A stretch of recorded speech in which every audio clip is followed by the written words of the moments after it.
Ça y est. Voilà donc, à travers la Bible et par la Bible, nous découvrons des richesses que le Seigneur nous enseigne. Et je ne voudrais pas y mettre mes pensées ni mes opinions, mais les saintes écritures que nous citons. Ce n'est pas nous qui est en évidence, c'est le Christ qui est en évidence. Il faut s'effacer pour qu'il apparaisse. Mais néanmoins, la Bible nous enseigne des qualités, des richesses des femmes, des trésors qui ont été des moyens de grande bénédiction et qui ont bouleversé, telle que la Samarie, la Samaritaine, qui a bouleversé la Samarie à l'époque, en Jean chapitre 4. Venez voir un homme qui m'a tout dit. C'est l'humanité du Christ et aussi le ministère prophète. Ne serait-ce pas le Christ? C'est sa divinité. Elle laissa sa cruche et à cause de elle, la Samarie, elle fut bouleversée. Nous voyons bien sûr que Philippe, l'évangéliste, acte 8, qui descend en Samarie aussi. Et la Samarie, en 722 avant Jésus-Christ, a été dispersée. Mais Philippe, lui, où une foule l'accompagne, après il fut bien sûr emmené, le Seigneur le pousse à emmener en Samarie, et la Samarie est bouleversée aussi. Alors chacun reste à sa place. La femme est importante. Elle a des qualités spirituelles. Et les Proverbes chapitre 31 est vraiment le sommet de la femme. C'est le top modèle spirituel de la femme, de ce qu'elle doit être. Ne comptons pas nos perles et ne comptons pas ce que nous avons. Remercions-le de ce qui nous a sauvés. Il faut le remercier. Et c'est une grâce. Mais la femme vertueuse, elle est appelée littéralement la femme consacrée. Elle a plus de valeur que tous les perles réunis dans le monde entier. Elle a plus de richesse que tous les diamants qu'il y a sur la terre. Elle est tellement importante aux yeux de Dieu, sa piété, Dieu la regarde comme une richesse. Et les Proverbes 31 rassemblent 51 qualités spirituelles. Tellement elle est riche, cette femme.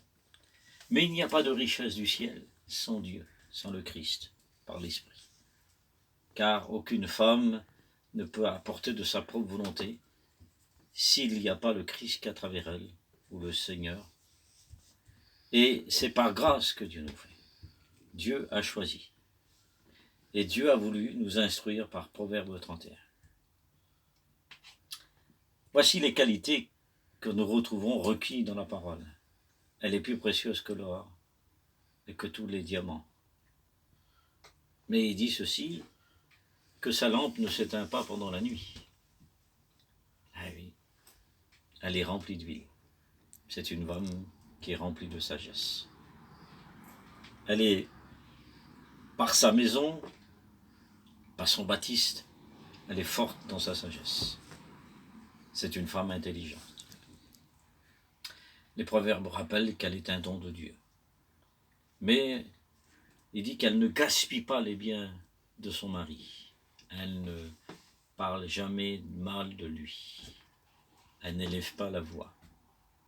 C'est une femme qui est soumise à son mari.